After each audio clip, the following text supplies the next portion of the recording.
Harley-Davidson thought they could squeeze loyal riders for everything and get away with it. But the truth is finally out.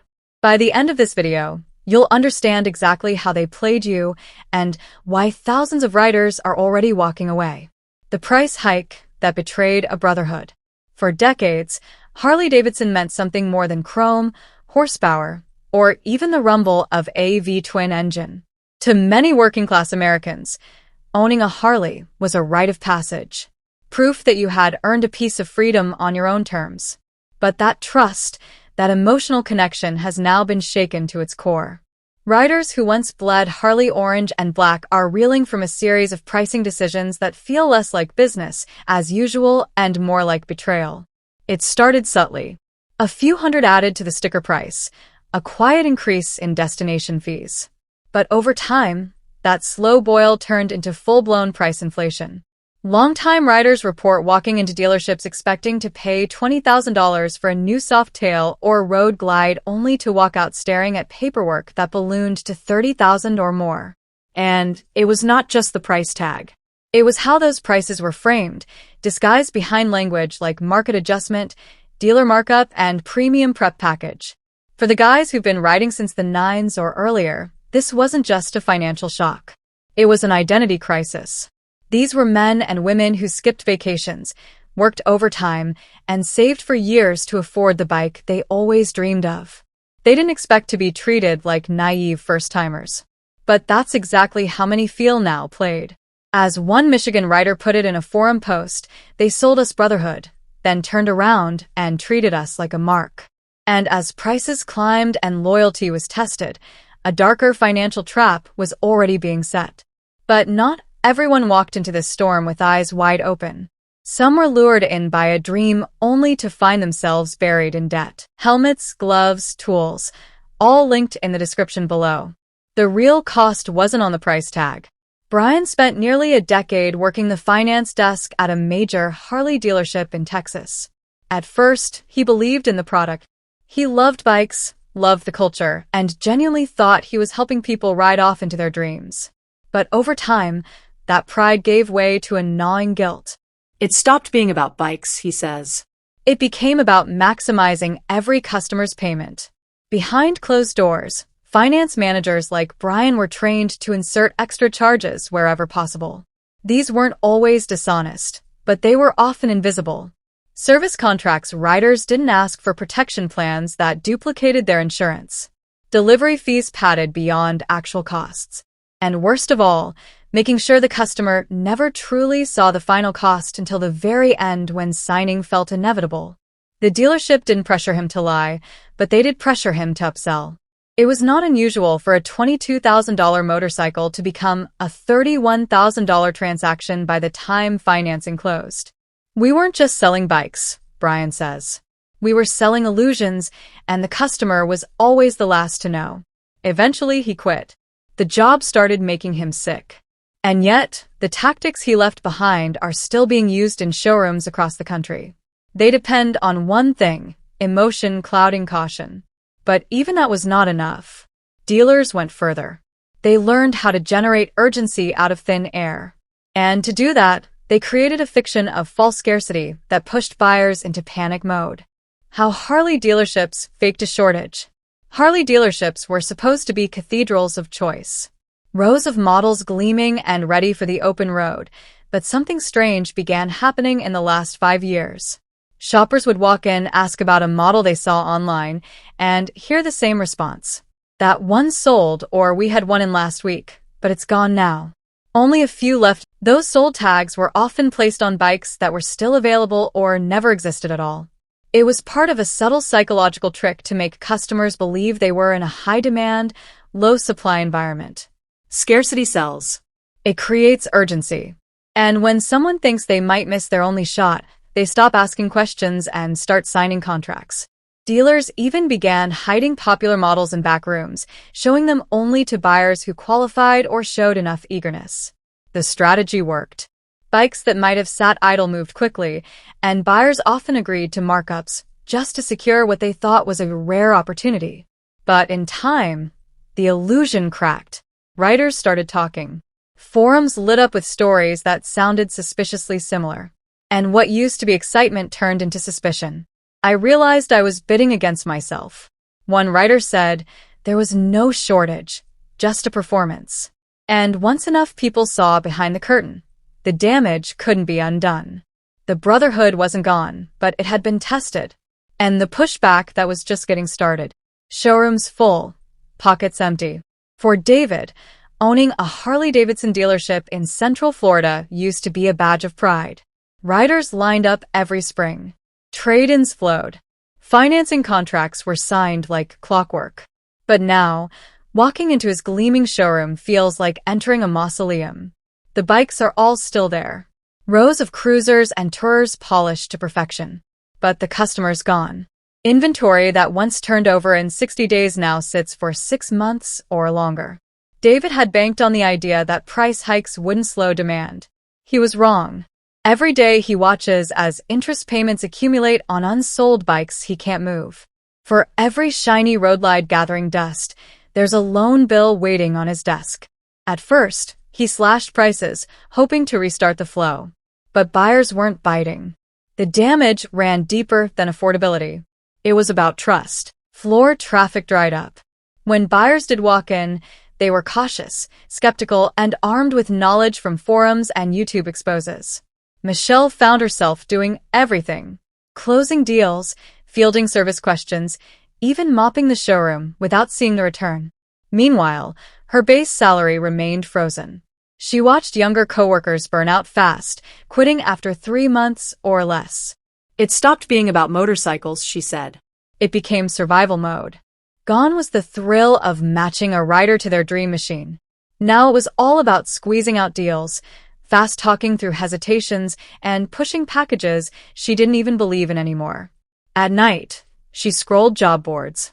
During the day, she plastered on a smile. The collapse wasn't just economic. It was personal. The place she once loved working had become a slow-motion burnout. But for some employees, survival meant more than commissions. It meant resistance. They tried to silence us, and that's when we got loud. For Jordan, wrenching on Harleys wasn't just a job. It was family tradition. He worked in the service department at a regional dealership, proud to keep the bikes running for the community he loved. But as inventory piled up and sales slowed, the pressure on staff became suffocating. Schedules grew erratic. Over time, hours went unpaid. One by one, his coworkers were either laid off or pushed harder.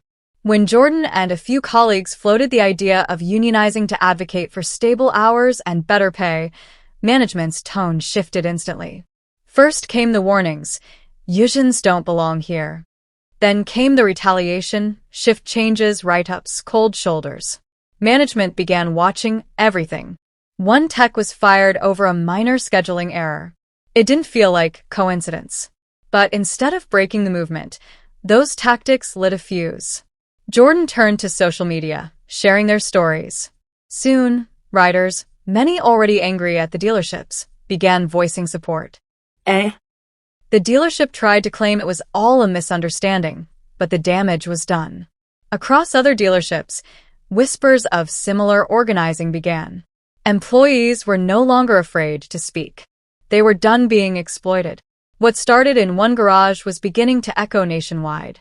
And just as that worker movement gained traction, lawmakers delivered the biggest blow yet. Lawmakers finally showed up with a wrecking ball. For years, Harley-Davidson dealerships operated in a legal gray zone, tacking on hidden fees, burying deceptive loan terms, and relying on emotional sales pressure. Complaints trickled in, but regulators remained silent. That silence shattered in 2024. Stephanie Owens, a consumer protection official in California, had seen enough. Her office launched an investigation into multiple motorcycle dealerships after receiving a wave of formal grievances. What they found was staggering. Pricing games, fake shortages, and financing plans with interest rates as high as 15%. Targeting first-time buyers with no financial safety net. California passed sweeping legislation banning non-disclosed market adjustments and capping allowable interest rates on recreational vehicle loans. Texas, New York, and Michigan followed. The Federal Trade Commission opened its own inquiry. And suddenly, dealerships found themselves scrambling to rewrite policies or face millions in penalties. Dealership associations pushed back, warning that small businesses would collapse. But the public was unmoved. The stories of financial ruin, riders buried in $40,000 bike loans, sparked outrage. Stephanie called it a reckoning long overdue. For her, it wasn't about crushing dealers. It was about restoring balance. People trusted these brands. They trusted these showrooms. And that trust was shattered for profit. What had once been seen as isolated bad actors was now exposed as a system-wide scheme. And the legal hammer had only just begun to swing. They turned forums into firepower. Before 2020, most Harley forums were just places to trade tips on chrome upgrades or weekend routes. But after the dealership scandals broke wide open, they became something more, a digital uprising. Jayan ran one of the largest Harley owner groups on social media. He used to moderate arguments about exhaust systems. Now he was helping riders decode loan documents and expose shady sales tactics. The tone had changed. Riders weren't just complaining, they were organizing. Posts went viral, dissecting inflated fees, comparing dealer prices across state lines, and warning others of common tricks. Riders began sharing screenshots of contracts, highlighting hidden interest and phantom charges. It was no longer about a bad experience. It was about blowing the lid off a rigged system. Guides were compiled. Hashtags spread. Dealers who crossed the line got named and shamed, their reputations torched by grassroots reviews. Riders coached one another on walking away from manipulative offers and finding better options. What had been a scattered frustration now became a coordinated resistance. These digital spaces turned into weapons, arming riders with knowledge, community, and strategy. And unlike dealerships, these forums weren't selling anything. They were giving the power back. But some riders didn't stop at resisting the system. They found a way to bypass it entirely. Buy direct, ride free. Leo never wanted a fight. He just wanted a bike. But after spending weeks bouncing between dealerships, each one more slippery than the last, he had enough. He turned to the web and discovered a whole new way to ride. Online-only brands, electric startups, and factory direct options were changing everything. Leo didn't have to step into a showroom. He could customize, finance, and ship his motorcycle straight to his door. No phantom fees, no pressure, just transparency. Apps let him compare offers in real time. Forums flagged red flags and loan terms. When one company tried to tack on a vague delivery surcharge, he caught it instantly and moved on. He wasn't just buying smarter, he was buying free. That freedom rippled. Riders like Leo began teaching others how to break away from the dealership model. Videos surfaced walking viewers through direct-to-consumer strategies. More manufacturers embraced it, seeing that riders craved honesty over flash. For a new generation of bikers, this wasn't just convenience. It was rebellion. Escaping the dealership meant escaping the system that had taken advantage of so many. The ride didn't feel corporate anymore. It felt earned. And for Leo, every mile was a reminder that the road to freedom didn't start at a dealership's front door. It started by skipping it all together. And for some, the rebellion took an even more visceral form. Through the roar of vintage engines, vintage bikes became weapons of rebellion. Nina's garage wasn't flashy. No neon signs or touchscreen kiosks, just tools, oil-stained manuals, and rows of bikes that looked like they'd rolled out of 1978. But lately her business was booming. Riders who once drooled over the latest Harleys were now hunting for used bikes with character and grit. Not because they were cheap, though they were, but because they represented something pure. Every scratch tank and custom carburetor was a middle finger to inflated prices and digital dashboards. Na saw it happen in real time. Riders buying old bikes, fixing them up, and refusing to play by the dealership's rules. Her garage became a haven. Riders traded parts, shared knowledge, and resurrected machines that outlasted hype cycles. Harley-Davidson once owned the riding culture, but his prices soared and trust collapsed. Something happened that the brand never saw coming. The riders took it back. Diego, a club leader in the Southwest, watched it unfold. Attendance at corporate-backed events was down, but the local meetups overflowing. Vintage rallies, wrench and ride weekends, and garage potlucks replaced showroom unveilings. These gatherings weren't about sales. They were about stories. Riders swapping routes, helping each other fix busted gearboxes, teaching new riders the unspoken code of the road.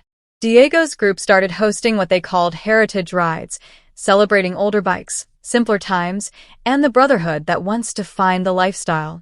No dealer sponsors, no glossy banners, just riders, roads, and respect. The shift wasn't accidental. Riders were rejecting what Harley had become. A brand chasing margins instead of meaning. They wanted authenticity, not artificial scarcity. They craved community, not consumerism. Diego knew this wasn't just a phase. It was a movement, one forged in betrayal, but powered by solidarity. The culture wasn't dead. It had just been hidden beneath years of marketing fluff. Now rebuilt by those who truly loved it, it was more alive than ever. Other brands saw the fire and pivoted fast. By the time Harley-Davidson riders started sounding the alarm, other motorcycle manufacturers had already begun shifting gears. Royal Enfield executives noticed the unrest early. Rumblings of betrayal, backlash against bloated prices, and growing online calls to abandon legacy brands. While Harley clung to its inflated image, consumer options. Entry-level models returned to focus. Bikes that offered simplicity and soul, not chrome for the sake of status. Royal Enfield leaned hard into affordability, without sacrificing style. Indian responded with stripped,